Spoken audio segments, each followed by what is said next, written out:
Selamat pagi. Sebelum mengawali kegiatan kita pada hari ini untuk belajar, kita akan merenungkan firman Tuhan terlebih dahulu. Firman Tuhan pada pagi hari ini terambil dari 1 Samuel 19 ayat 20 yang berbunyi demikian. Maka Saul mengirim orang-orang suruhannya untuk mengambil Daud.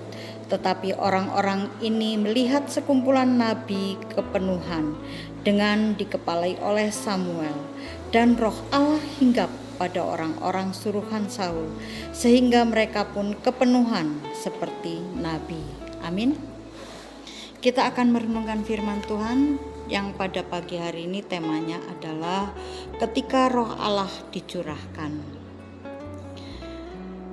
Ketika mengetahui keberadaan Daud, Saul menyuruh orang-orangnya mengambil Daud dari Nayot dekat Rama untuk dibunuh. Pasukan utusan raja pun tak berani membantah. Mereka segera berangkat menuju Nayot, tempat di mana Daud, Nabi Samuel, dan nabi-nabi Allah berada. Ketika sampai di Nayot, mereka menyaksikan peristiwa yang luar biasa. Para nabi yang dipimpin Nabi Samuel mengalami kepenuhan roh Allah. Tidak berapa lama kemudian, utusan Raja Israel itu pun mengalami kepenuhan roh Allah. Ketika Saul mengetahui hal itu, ia kembali mengirim utusan yang kedua untuk mengambil dan membunuh Daud. Tanpa disangka-sangka, utusan kedua itu pun dipenuhi roh Allah juga. Saul tidak berhenti sampai di situ. Ia mengirimkan utusan yang ketiga, dan utusan ini pun mengalami kepenuhan yang sama dengan utusan-utusan sebelumnya. Karena penasaran, Saul tidak lagi mengutus orang lain lagi. Ia sendiri, ia yang berangkat ke Nayot untuk menangkap dan membunuh Daud. Sesampainya di Nayot, Saul malah mengalami kepenuhan roh Allah, sama seperti yang dialami oleh para nabi dan utusan-utusannya. Bahkan Saul menanggalkan pakaiannya. Ia rebah berhari-hari dan bermalam-malam dalam lawatan Tuhan itu. Apa yang terjadi jika hadirat Tuhan turun melawat umatnya? Seorang raja besar seperti Saul memberikan penghormatan dan pengagungan tertinggi bagi Allah yang hidup. Jika roh Allah dicurahkan, maka umatnya akan merasakan persekutuan yang sangat indah dengannya. Rindukah kita mengalami lawatan Allah, mengalami perjumpaan dengan kuasa-Nya yang dahsyat dan yang membebaskan? Kita hidup di masa anugerah di mana Allah rindu mencurahkan roh-Nya atas kita.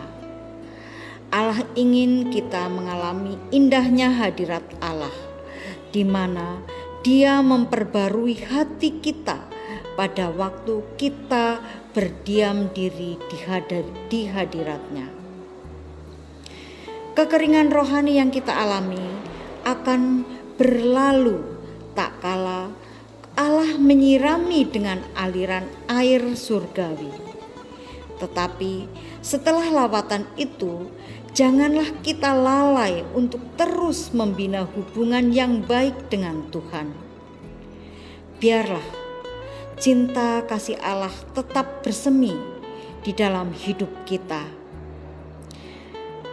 sampai kita bertemu muka dengan Tuhan. Hanya roh Allah yang mampu memperbaharui roh dan jiwa kita semuanya. Amin. Mari kita bersatu di dalam doa. Tuhan, rutinitas dan pekerjaan telah mengambil alih waktu dan perhatian kami, sehingga kami mengalami kekeringan. Tuhan, Saat ini kami rindu supaya Engkau melawat dan memulihkan jiwa dan roh kami, supaya kami diperbaharui oleh Roh-Mu yang kudus. Tuhan Yesus, pada saat ini juga kami ingin menyerahkan seluruh kegiatan kami ke dalam tangan-Mu. Untuk kelas 9 ya Tuhan, yang pada saat ini ujian hari terakhir.